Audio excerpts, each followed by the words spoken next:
struck at the very heart of our republic.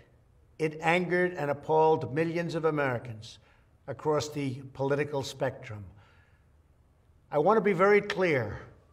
I unequivocally condemn the violence that we saw last week. Violence and vandalism have absolutely no place in our country and no place in our movement.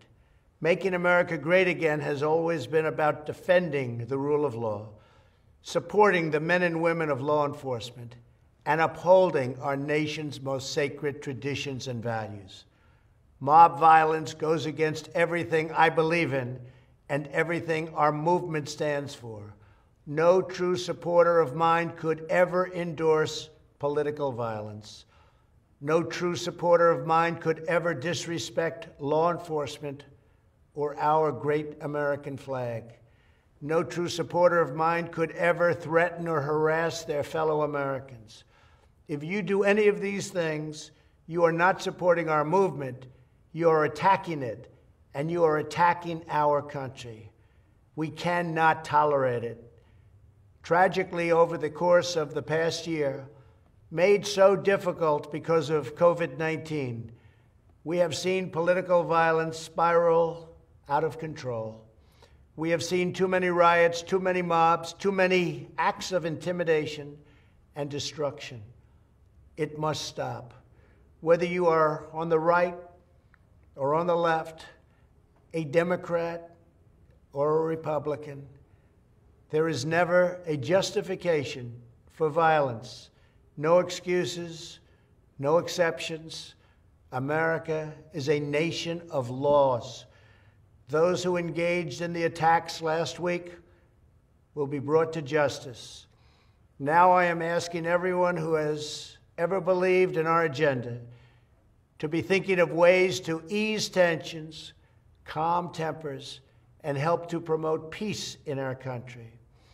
There has been reporting that additional demonstrations are being planned in the coming days, both here in Washington and across the country. I have been briefed by the U.S. Secret Service on the potential threats. Every American deserves to have their voice heard in a respectful and peaceful way. That is your First Amendment right. But I cannot emphasize that there must be no violence, no law-breaking, and no vandalism of any kind. Everyone must follow our laws and obey the instructions of law enforcement. I have directed federal agencies to use all necessary resources to maintain order. In Washington, D.C., we are bringing in thousands of National Guard members to secure the city and ensure that a transition can occur safely and without incident. Like all of you, I was shocked and deeply saddened by the calamity at the Capitol last week. I want to thank the hundreds of millions of incredible American citizens who have responded to this moment with calm, moderation, and grace. We will get through this challenge just like we always do. I also want to say a few words about the unprecedented assault on free speech we have seen in recent days. These are tense and difficult times. The efforts to censor, cancel, and blacklist our fellow citizens are wrong, and they are dangerous. What is needed now is for us to listen to one another, not to silence one another. All of us can choose by our actions to rise above the rancor and find common ground and shared purpose.